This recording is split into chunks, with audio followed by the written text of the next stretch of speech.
ஓம் சக்தி.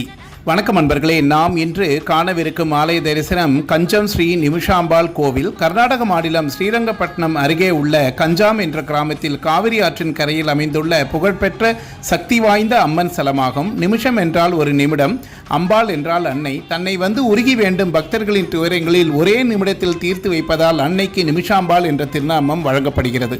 இந்த ஆலயம் சுமார் 400 ஆண்டுகள் பழமையானது. மைசூர் மன்னன் மும்முடி கிருஷ்ணராஜ உடையார் ஆட்சி காலத்தில் கட்டப்பட்டது. புராணங்களின்படி ஜனு மற்றும் சுமண்டலன் என்ற 2 அசுரர்கள் முனிவர்களின் யாகங்களை அழித்து பெரும் துன்பம் விளைவித்து வந்தனர். அவர்களை அழிக்க முனிவர் முக்தராஜர் காவிரி கரையில் கடுந்தவம் புரிந்தார். தவத்திற்கு மெச்சி பார்வதி தேவி தோன்றி அசுரர்களின் நொடிப்பொழுதில் வதம் செய்தார். முக்தராஜ முனிவரால் செதுக்கப்பட்ட சக்தி வாய்ந்த அம்மனின் ஸ்ரீசக்கரம் சிலைக்கு முன்பாக பிரதிஷ்டை செய்யப்பட்டுள்ளது. கோவிலின் மூலவரான அம்மை நிமிஷாம்பாளும் இந்த ஸ்ரீசக்கரமும் கருங்கல்களால் வடிவமைக்கப்பட்டுள்ளன.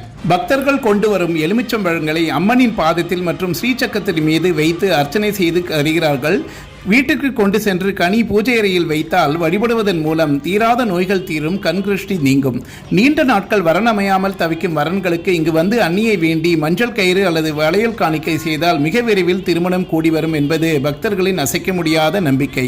ஒரே வரிசையில் 3 தனித்தனி சன்னதிகள் அமைந்துள்ளன. வலதுபுறம் அன்னை நிமிஷாம்பாள், நடுவில் சிறிய லிங்க வடிவில் சிவபெருமான் மற்றும் இடதுபுறம் லட்சுமி நாராயணர் சன்னதிகளும் உள்ளன. வெளிப்புற பிரகாரத்தில் விநாயகர், அனுமன் மற்றும் சூரிய பகவான் வீற்றுள்ளனர்.